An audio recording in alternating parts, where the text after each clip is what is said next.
got up this morning singing, God is so good. I got up this morning singing, God is so good. I got up this morning singing, God is so good. My God is so good to me.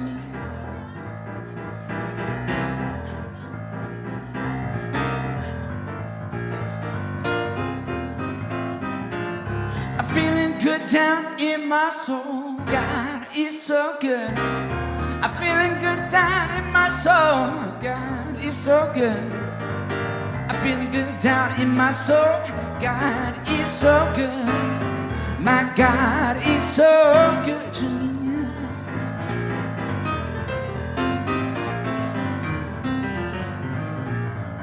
I'm in my meditation. God is so good. I'm in my meditation. God is so good. I'm in my meditation. God is so good. My God is so good to me. Dun, dun, dun, dun, dun.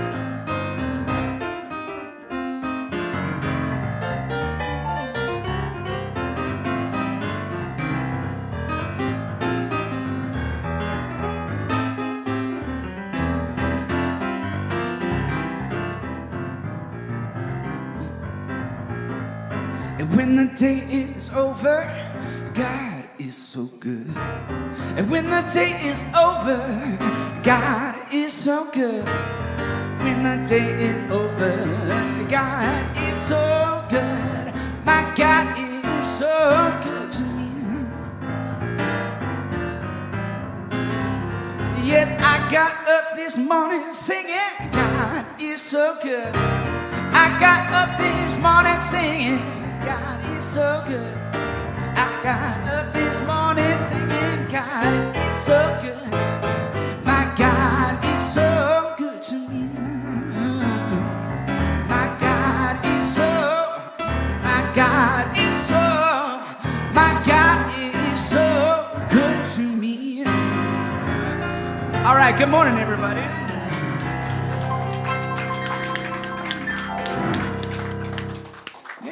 Yeah, so fun to do the Reverend Mike imitation here. Good morning. So as you know, I am not Reverend Dr. Mike. I'm Deborah Fishburne. I'm a practitioner here at CSLGH, and it is my pleasure, one, to welcome you all here this morning and to introduce our guest speaker for the day. We are so excited to have Reverend Donna Maurice with us today. She's visiting us from San Jacinto, California. Beautiful place. So she was ordained as a RSI minister in 1991 and then ordained as a Unity minister in 1997. She pioneered a church in Kelowna, Canada, in 1992, and then moved to, is this Home 1 2000? Is that correct? Yeah. Okay, which is the Unity Valley Church. She retired in 2015 and has now been guest speaking monthly at CSL Home 1. Where's that? Hemet. Oh, Hemet. Sometimes reading someone else's writing is challenging. Hemet, CSL Hemet, as well as guest speaking at Unity Chapel. Right, that's it. Got it, right? Okay, so let's give her a big CSLGH welcome. Welcome. I'm gonna light the flames. Yep. We're gonna switch.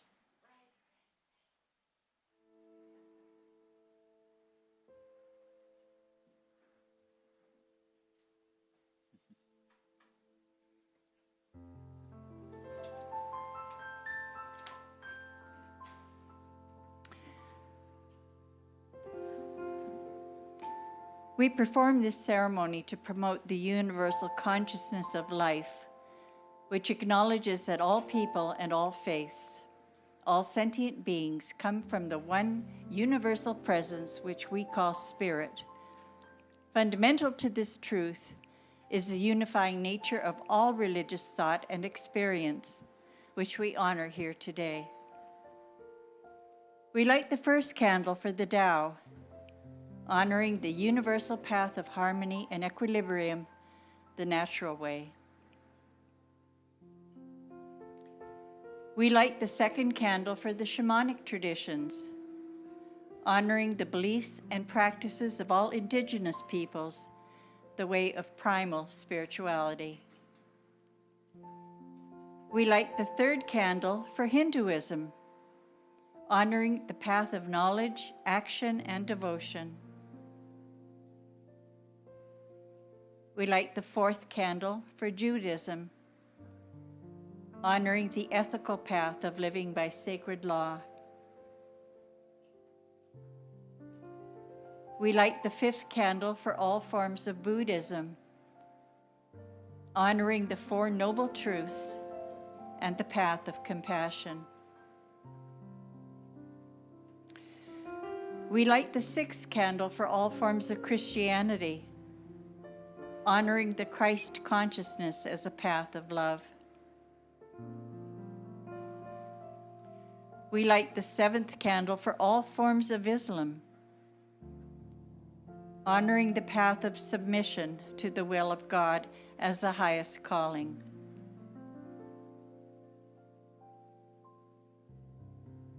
We light the eighth candle for the universalistic religion of Baha'i, honoring the path of unity and peace. We light the ninth candle for all forms of New Thought, honoring the metaphysical path of mental healing through the practice of universal spiritual principles. We light the 10th candle for those who are as yet unaware of spirit in their lives, and for the space we are holding for them here at the center. And as we light the healing candle, please put silently into the light the names of anyone you wish to have experience the healing flame of God's eternal love.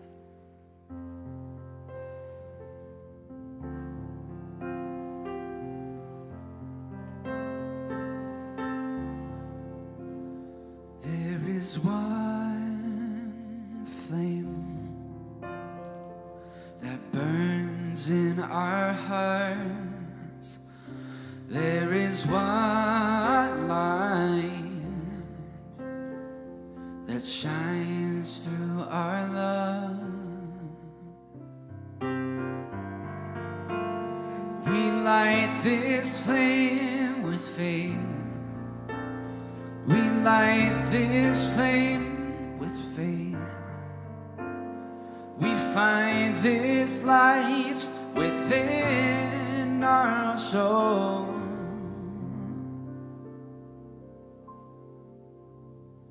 There is one flame, one light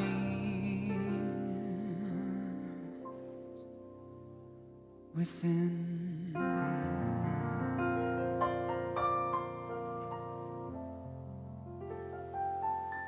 Let us just all take a deep breath and join in consciousness, knowing that there is but one presence, one life, one light, one creative force, unlimited, forever expanding, forever creating.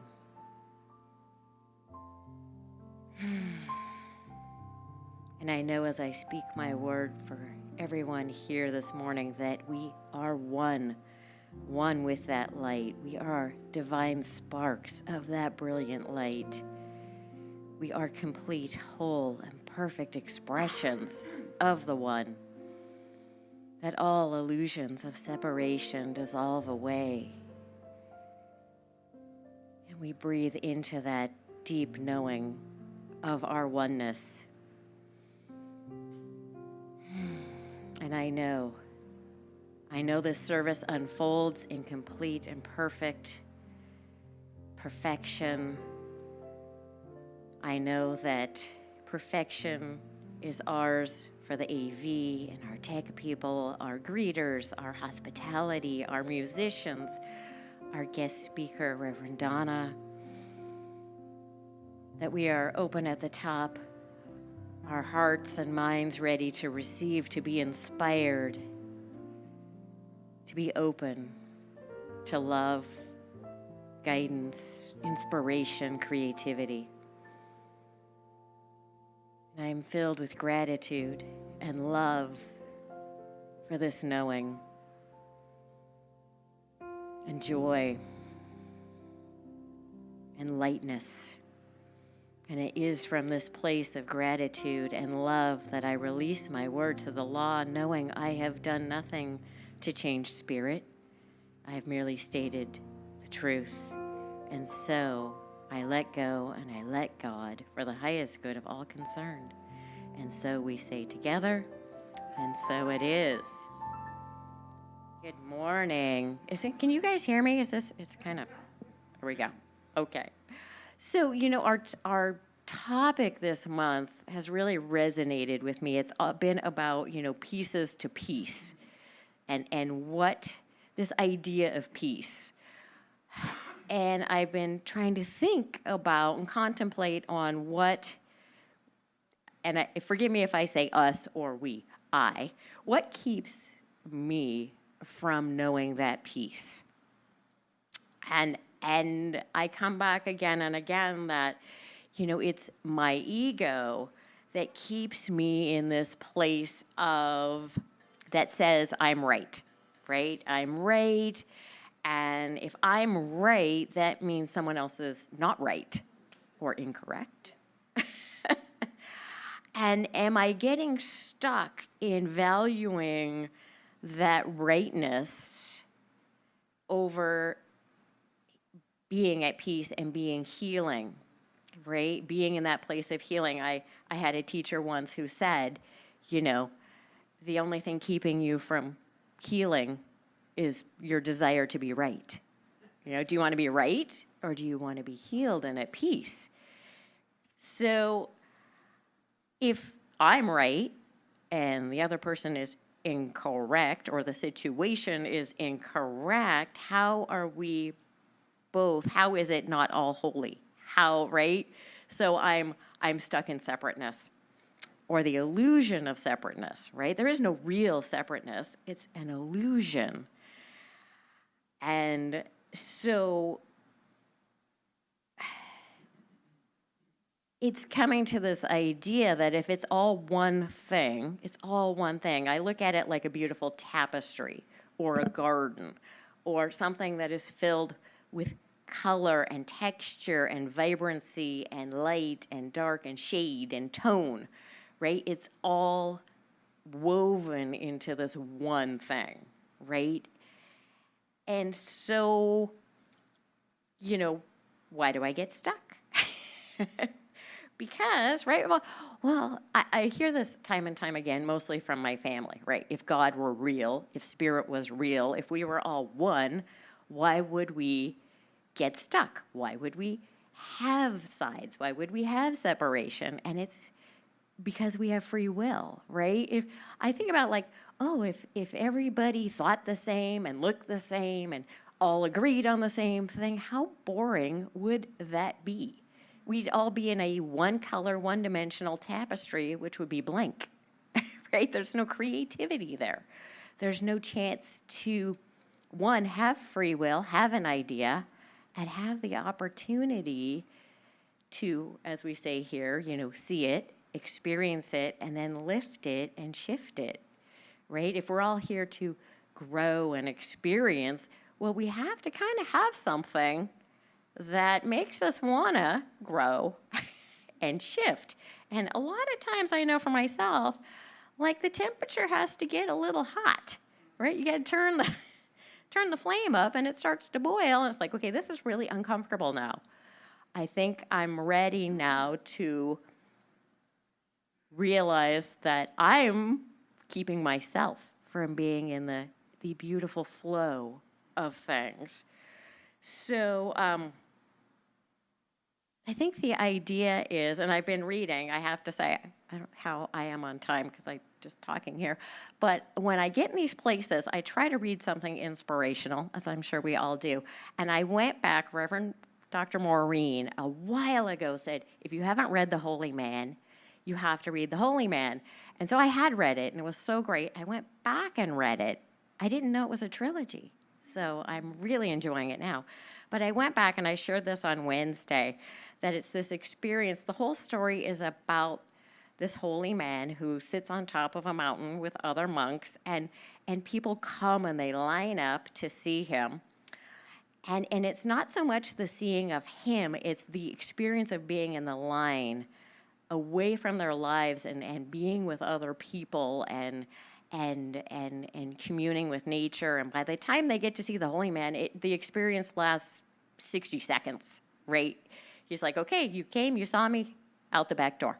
And so it's this story about, this little section is about these 4 women that are in line together for weeks. And they're, one of the women is really griping about how she wants to experience love. And it has to look like this. It must not be love unless it looks exactly like this. And, the other women are like, oh, yeah, I feel your pain, but, maybe it could look something different. And she goes to see the holy man. He says something to her, and she gets it. Oh, right? And she goes out the back door. Her other friends come out, except the next guy in line comes out too. And she's like, I get it. Love is love. And he goes, no, I think you're right. I think it should look exactly like this. And she goes, oh, yeah, you're right. so our other three friends are talking about, but wait, you had it. You had it, and now you've lost it. And so they're talking about how exasperated, one of the women gets quite exasperated about it. And she just says, how do you treat someone like a holy person when they're acting like a complete fool?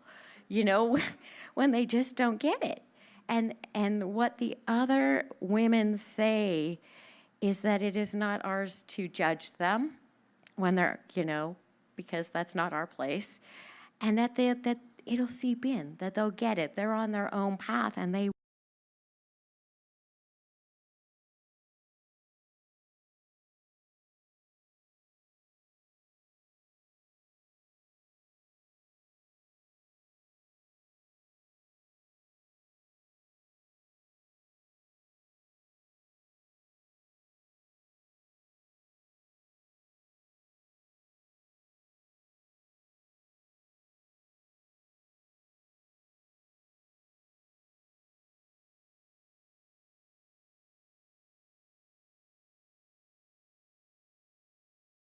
be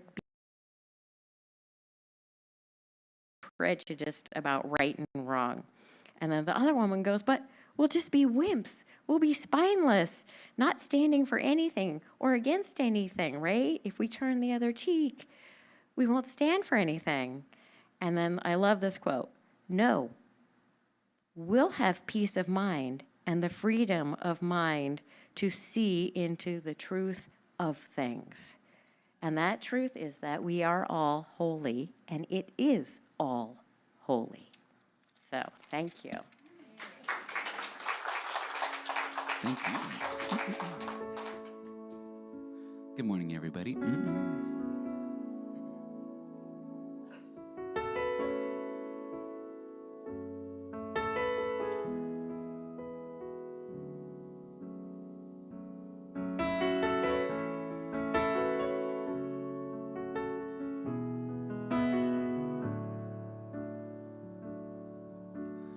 Oh,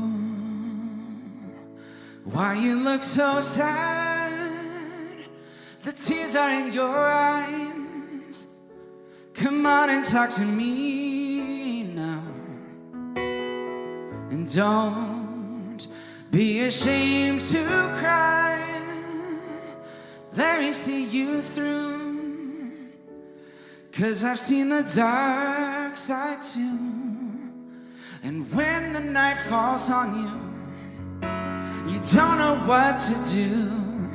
Nothing you confess could make me love you less. I'll stand by you. I'll stand by you. Won't let nobody hurt you. I'll stand by you. So if you're mad, get mad. Don't hold it on the inside. Come on and talk to me now. Hey there, what you got to hide? I hate you. Well, I am alone like you.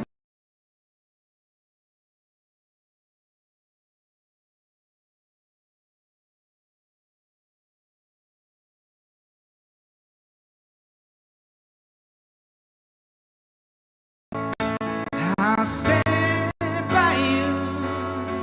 I won't let nobody hurt you. I'll stand by you. Baby, even in your darkest hour, I'll never desert you. I'll stand by you.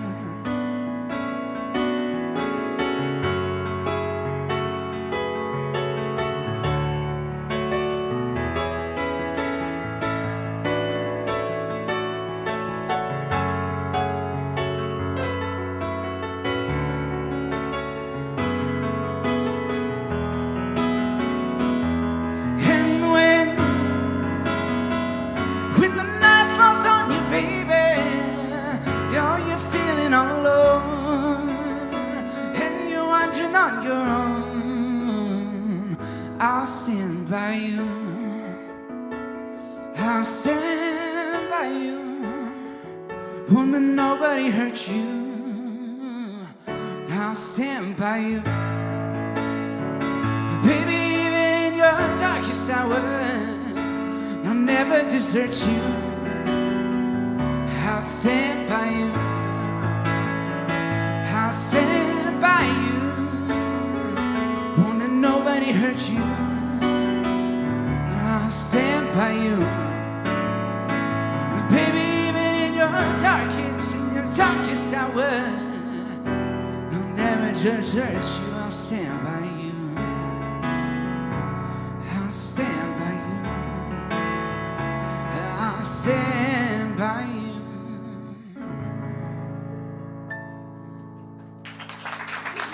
Great. Give Jason some love. Thank you, Jason.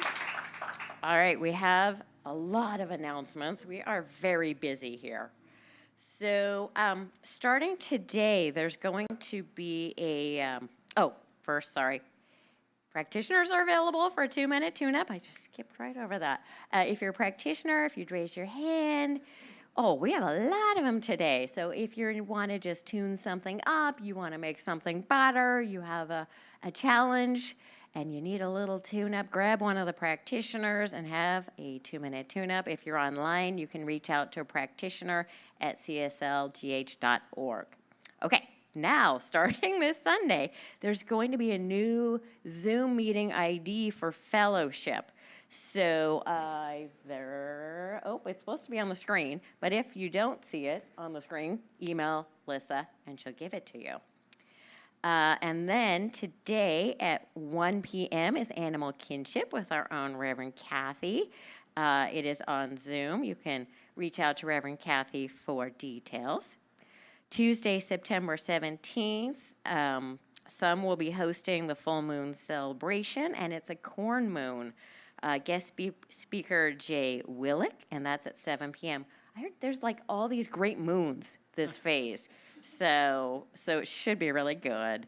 And then Wednesday, is it September 18th or September 25th that we have? Oh no, the 18th is Wayne McDonald. We'll be hosting our Tibetan sound meditation with his singing bowls, which is fabulous. If it's just, you leave there so full of energy. I love it. And then, but also September 18th, we have Sangha, the fall series, from 9:30 to 11:30 a.m. with our own Miss Vinu. And if you need more information on Sangha, reach out to Vinu. And I think there's a flyer in Sparks Hall. Then on Wednesday, September 25th at 7 p.m., we're doing a celebration of the inspiring music of Wayne Moore. And that's a benefit concert for our center. So Wayne happens to be with us today, so you can ask him about it afterwards. Also, another great event. And then, that wasn't enough, starting Monday, September 30th, 6:30 p.m. to 9 p.m., we're doing the Science of Mind Foundation class. And that class is going to be facilitated by Reverend Nancy Woods and Andrea Recht. And it's a hybrid class. So you can come in person or you can do it on Zoom. And I have to say, it is an incredible class. I know I'm not the only one to say that that's what got me kind of unbeknownst to me on the path to becoming a practitioner.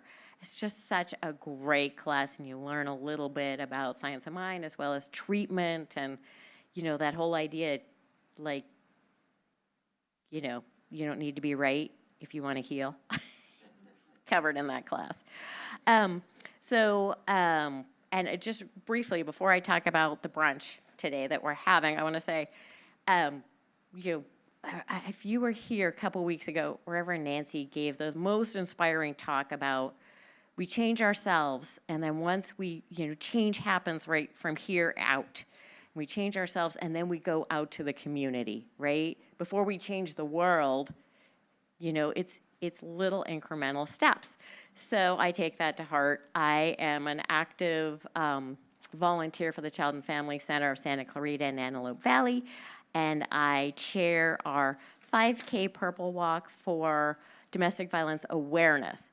Everything we earn from this goes to support people experiencing domestic violence in their lives and helping them raise their consciousness to leave that behind. And it also, which is what I'm passionate about, funds the services to go into our junior highs and high schools to teach our youth what a healthy relationship is, so that by the time they get into the world, they know. They have that, they don't have to experience that because maybe they have a more understanding of what healthy relationship is about, and we are about that here. So please, there are flyers out there. See me afterwards. It's something I'm super passionate about. So, and this church is always just so charitable towards it and helps me with it, and I'm so appreciative.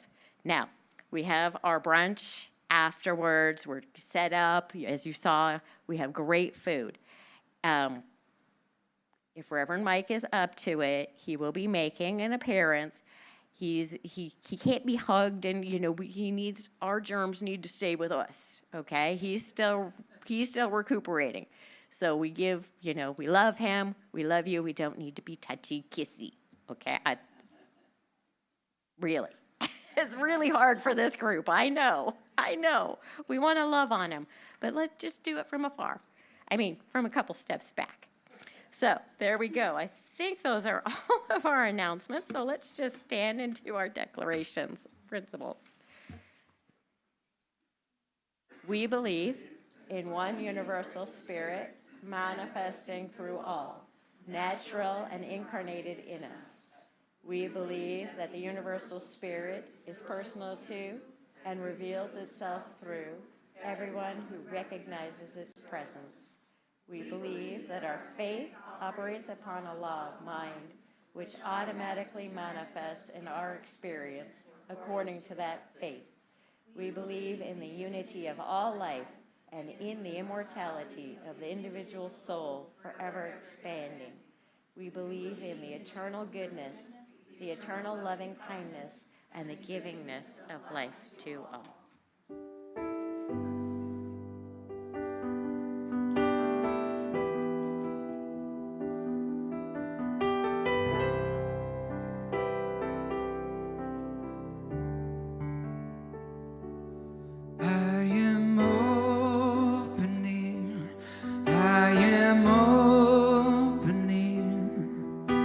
Heart is ready to receive.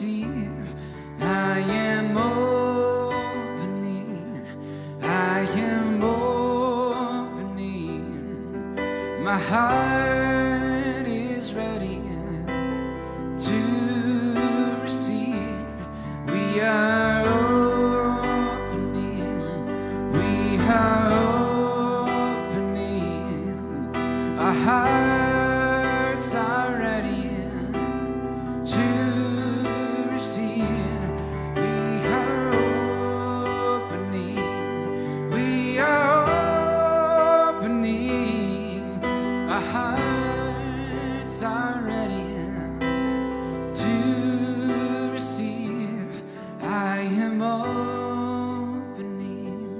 I am opening. My heart is ready to receive. I am opening. I am opening. My heart is ready to receive. We are opening. We are opening. Our hearts are ready to receive. We are opening. We are opening. Our hearts are ready to receive.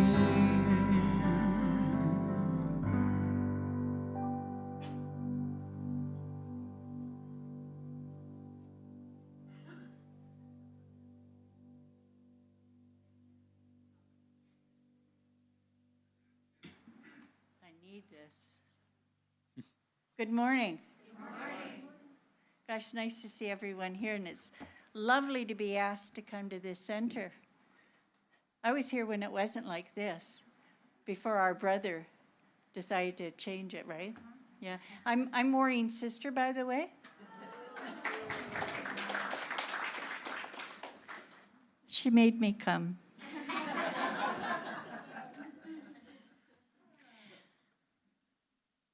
The theme this month is peace. Pieces to peace, and I had to think about that for a while. But I recognize that what we're in right now are the pieces and the turmoil. And so I just was reminded of a book that Frederick Bales wrote, The Science of Mind. He wrote a lesson book on the science of mind, and the saying that he has at the very beginning on the title page is, there is a power within you that can lift your life to its highest level. It can change illness into health. It can bring peace amid turmoil. It can bring success out of failure and victory out of defeat. It can bring companionship and happiness out of loneliness. And this power will respond to you because this power is within you. It's within us. It can bring peace amid turmoil. So that's what I decided to title my lesson this morning. That's what I wanted to focus on, the peace that is within the turmoil. And there is a lot of turmoil in the world today, would you not say? Would you not say? And it seems like there's nothing but turmoil sometimes. I wake up in the morning and think, oh, no, another day of turmoil. But what I've learned over the years is that it's not what we see, it's what we perceive. And so we need to look at this time of major turmoil as a time of major change, a major shift, a time of shift. And we seem to be, at this point, in between two places of perceived safety and security. Many of us are afraid of change. Anybody here find themselves a little afraid of change? And I think sometimes it's because if we think that if we're going through change, we're going to have to leave something behind. We're going to have to give something up. Whether good or bad, it's something we're comfortable with that we don't want to give up. But I've realized that life is change. Life is change. Life has to be a constant series of changes. Sometimes we can choose change, and sometimes change happens, and we don't get to choose. It just happens. I mean, in the midst of that, sometimes it's really good to remember, maybe it's for our highest good, this change. I've been in change periods where I've thought, this is not for my highest good. There's no way that it is. And I struggle through it, and I suffer through it. And then when it's over, I look back and think, wow, was that ever I really needed that to happen, right? So this morning I want to share some thoughts with you. Some years back, I was at a Unity Church's conference in Lake Arrowhead. That's in our neck of the woods. And there was a speaker there. He was the guest speaker. He was L. Robert Keck. And he wrote 2 books, Sacred Eyes and Sacred Quest. And the book that I have dragged out because I wanted to read before I came today was Sacred Quest. It was written probably in 2000, just at the millennium time when things were happening then, or people were afraid of things happening then. And it's just so applicable to what's going on in the world today. Now, Robert Keck was called an evolutionary theologian. And in this book, he looks at the history of the human soul and what is its future. And he explores 3 distinct phases of the soul's evolution. And these are, to me anyway, this was so interesting. He puts them into 3 epochs, Epoch 1, Epoch 2, Epoch 3. Now, the Epoch 1 began 35,000 years ago, I guess when people first started to write her. And it ended 10,000 years ago. Now, the Epoch 1 was a time of peace and earthly things and, just development, a time of development. And then began Epoch 2, which was about 10,000 years ago. And we're still sort of getting out of Epoch 2 right now. And he calls Epoch 1 spiritual childhood, Epoch 2 spiritual adolescence. And he said that the typical happenings in spiritual adolescence, this is an era of patriarchy and hierarchy and violence. Has anybody noticed over the last 10,000 years? Yes. I mean, it's not just new. Now, Epoch 3 is our spiritual adulthood, and this is what we're going into now. It really started in the 60s, this evolution of the soul. And it continues unfolding today. It continues to unfold today. Now, what he gave is kind of a metaphor, the butterfly metaphor, the caterpillar, the butterfly. And he talks about the caterpillar. Epoch 1 was really a caterpillar time, just trudging along and munching and trudging and, just having a really, really kind of peaceful time and nothing much is happening. But at one point, there's this urge that this caterpillar has to change. There's something that's happening, doesn't know what's happening. So it finds itself in a chrysalis, right? And the chrysalis, which is Epoch 2, is very uncomfortable. I was thinking one time I was at a spa and I decided to do one of those things where they wrap you up like a mummy. After about 5 minutes, I thought, I need to get out of here. I mean, I was so uncomfortably wrapped up like that. So it's like that caterpillar, very uncomfortable. And sometimes being the caterpillar in the chrysalis is very scary, but it's filled with yearning. But the caterpillar in that time, that was like before 1960, was really aware that it was dying because things were changing so much and so fast. And the caterpillar is also aware that, is this all there is, was a big question that everyone had. Now, there's a story that I just hear about the chrysalis time. There was a story that I read sometime that a man he was watching a chrysalis bursting and the butterfly trying to get out. Some of you probably heard of this. And he decided he couldn't stand watching anymore, and he thought he's going to give the butterfly help. So he tore the chrysalis open and let the butterfly out, and the butterfly fluttered and died. because the butterfly needed the struggle in order to grow, needed the struggle. So the chrysalis time is the struggle time. Now the butterfly, and as I said, he said that begins in the 1960s. It's the emergence time. We come out with excitement and joy. And I'm going to quote from the book something he says about the caterpillar and the butterfly. He said, they're both within the chrysalis. The past is dying right alongside the birthing of the future. It can be a confusing time unless we have some way of distinguishing between the two, the past and the future. Some ability of discerning a difference in the both and time, as one person can point to some evidence and say, that's the future. And another person will point to some different evidence and say, no, that's the future. He goes on to say that what can make it even more confusing is the supernova effect. Now, we all know supernova is, right? It's a star that's dying. But in the process of dying, it grows brighter and bigger and until it finally just bursts. It's gone, right? He says this in the book, religious fundamentalism is a case in point. Fundamentalism is anti-historical and afraid of change. Intuitively, fundamentalists know that the old, deep value system is dying, and because of their fear, the movement is temporarily infused with a great deal of energy. It can seem to be getting bigger, brighter, and certainly louder. Now, if anybody driven by a fundamental Christian church or any of the fundamental, because that's not just Christian fundamentalism, they'll see how many cars are parked in there. And people say, why, how come so many people are going to that church?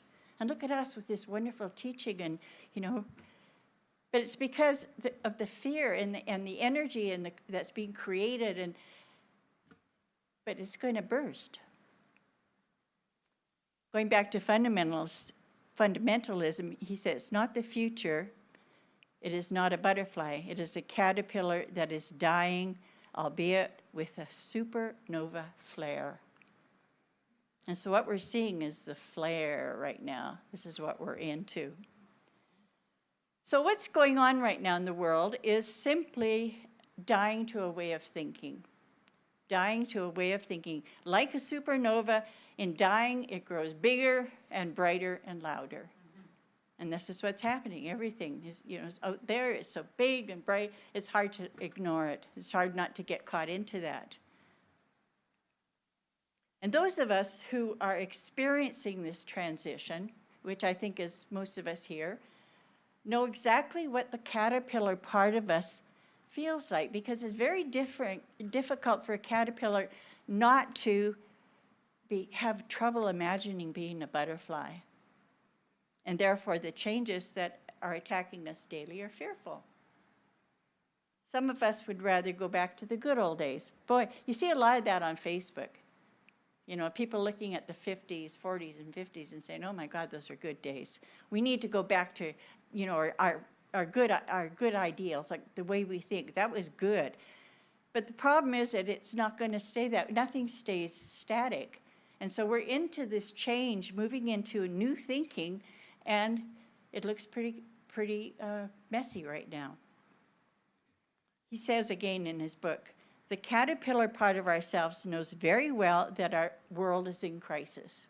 We know that, right? The world is in crisis. And typically, we tend to be more attentive to that which is dying than to that which is being born. And the consequence of focusing on the dying, however, is that it becomes a time of widespread and increasing pessimism, despair, cynicism, and spiritual malaise. The caterpillar tends to see its mission as that of conserving and preserving the neglected past. And the dying caterpillar is more interested in resuscitation than it is of embracing death and rebirth. Imagine it's written like 25 years ago, but it's so applicable today. So the butterfly represents the mature soul, the one that celebrates diversity and pluralism and can tolerate ambiguity. That's a mature soul. So it's time for us, I believe, to move beyond our focus on the caterpillar, and it's time to begin to name the butterfly.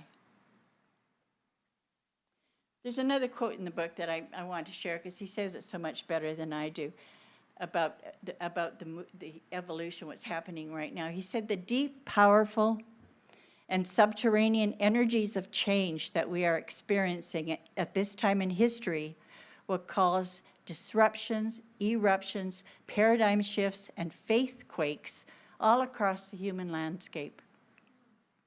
Just as an earthquake deep in the ocean triggers a massive tidal wave known as a tsunami, a soul quake deep within the collective consciousness of the human psyche will launch a spiritual tsunami that will drown out all former assumptions about what a human is, what divinity is, and how the divine-human relationship works. And he ends with, buckle your seatbelts.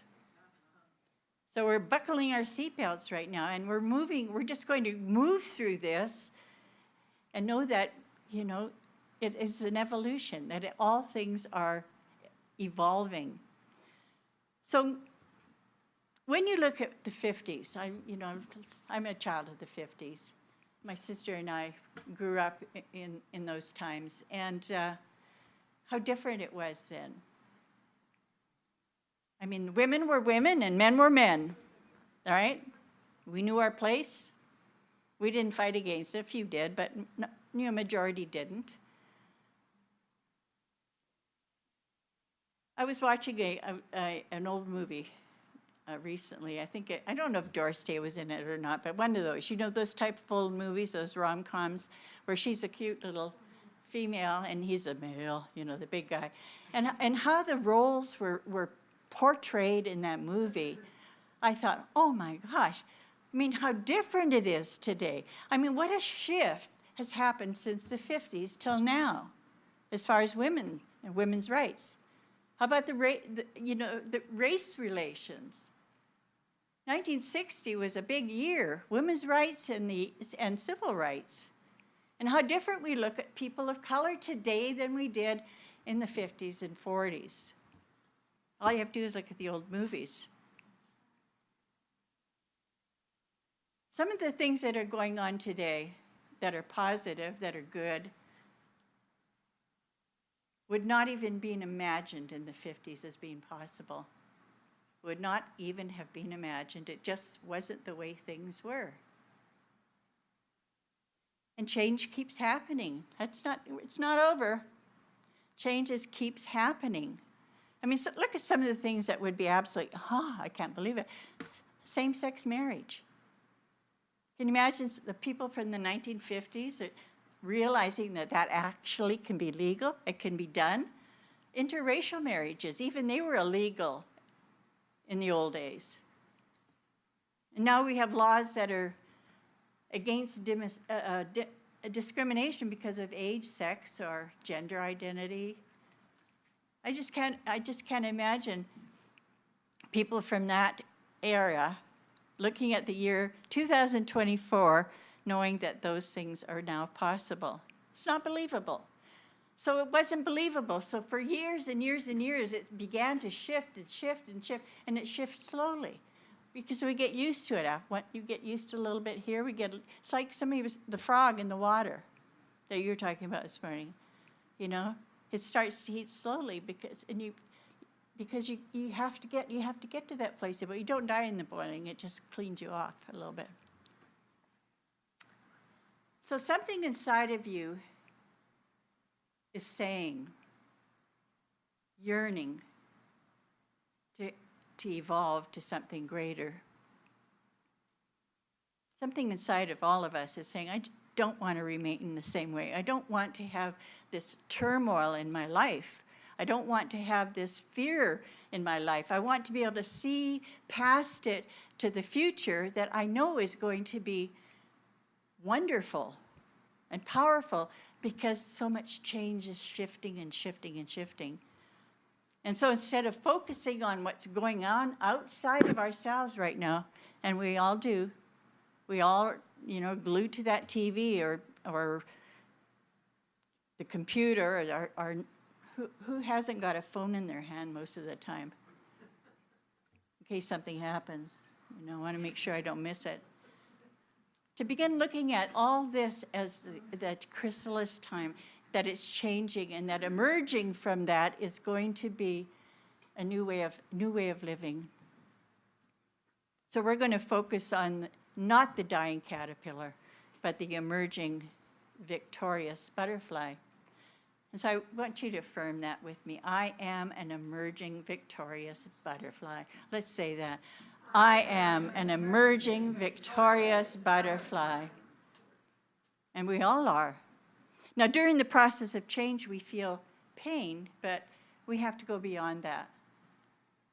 We must realize that within this stage of our life, we're there with faith. I mean, coming to CSL has changed you. I remember the first time I went to a religious science church, well, actually it was an independent New Thought church, I couldn't believe what I was hearing. I couldn't believe it. It was absolutely incredible. It struck me right in the heart. And I've never left. Because we're here together. We're here to work together, to affirm together, to hold our faith and our trust in what we believe, what we can achieve. So there can be peace amid turmoil, because it's all within here. Again, it's not what you see that is, it's what you perceive that is. And that power within me can bring this peace in my heart and in your hearts. And so it is.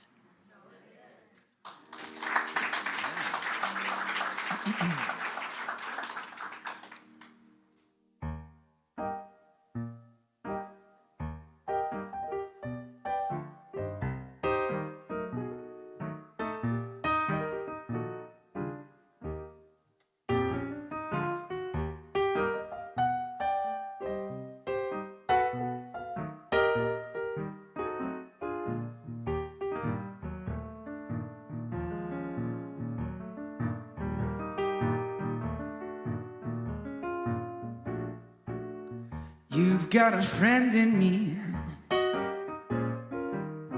You've got a friend in me.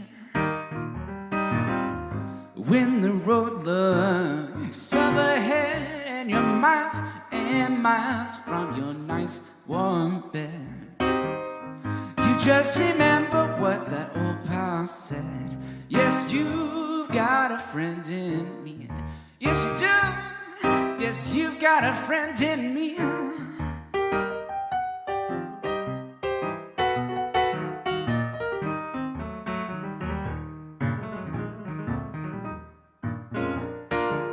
You've got a friend in me. You've got a friend in me. You've got troubles, I've got them too. There isn't anything that I wouldn't do for you. If we stick together, we can see it through. Yes, you got a friend in me. Yes, you do. Yes, you've got a friend in me. Some other folks may be a little bit smarter than I am, bigger and stronger too, but maybe none of them will ever love you the way that I do. Just me and you, boy. So as the years go by, our friendship will never die. You're gonna see it's our destiny. Yes, you've got a friend in me. Yes, you've got a friend in me.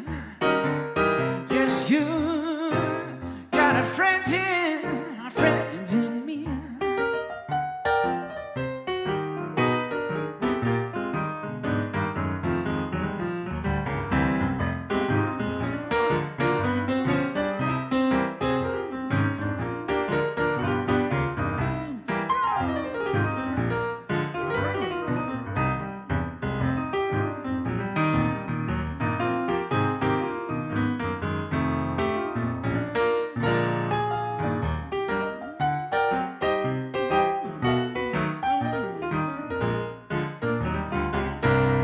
Yes, you've got a friend in me.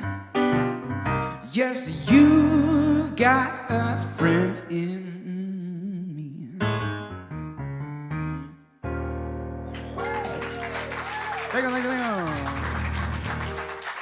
Thank you. Little Randy Newman.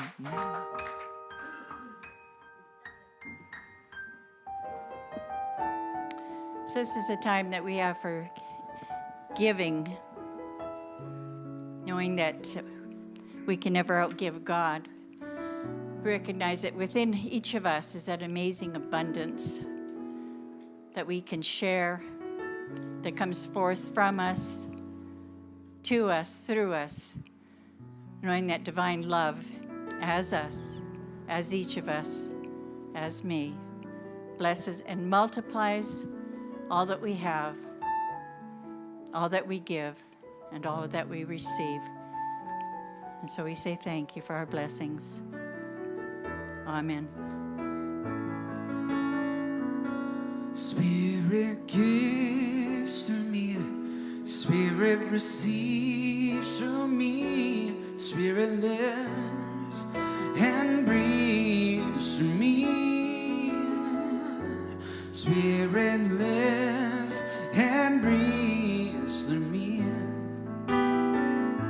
Spirit gives to us, Spirit receives through us, Spirit lives and breathes through us.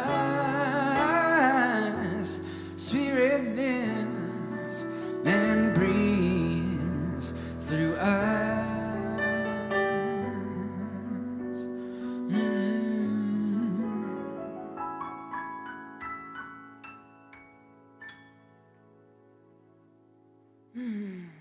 Let's just all take a deep breath together.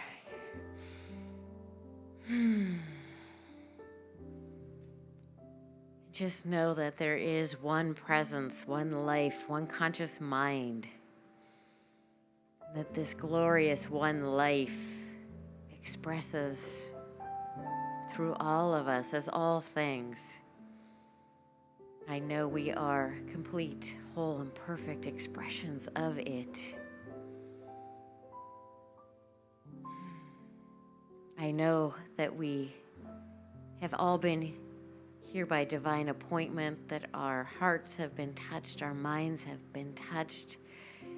We have been inspired to keep our eyes on the butterfly. That we are the change. We are love in action. We are light in action. We gently and beautifully allow ourselves to be transformed and uplifted by change. And I know for each and every one of us here that we are surrounded and blessed and yes, cocooned in the warmth and love of this spiritual family.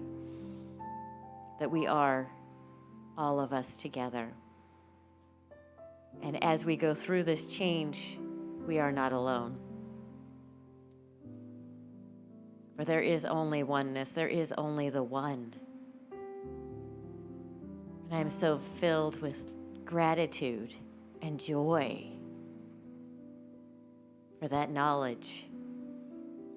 So filled with gratitude and joy for each and every one here today, in person and online, for our AV and tech, our musicians, our guest speaker who spoke so passionately, so upliftingly. I just am so thankful, so very thankful. And it is with this heart filled with gratitude that I release my words of the law, knowing it is done. It is so with grace and with ease for the highest good of all concerned. And so we say together, and so it is. Please join me in singing the peace song. All right.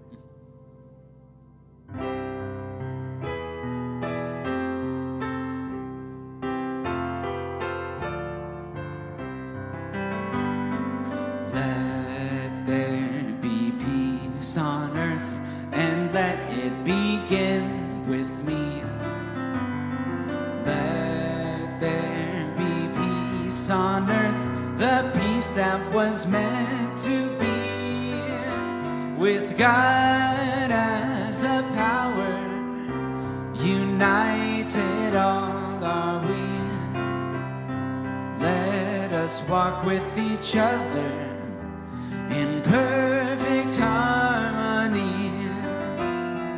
Let peace begin with me. Let this be the moment now. With every step I take, let this be my joyous vow. To take each moment and live each moment in peace eternally. Let there be peace on earth, and let it begin with me.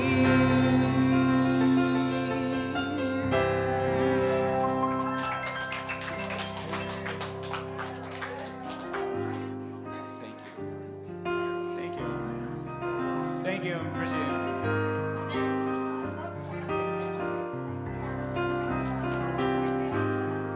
Thank you.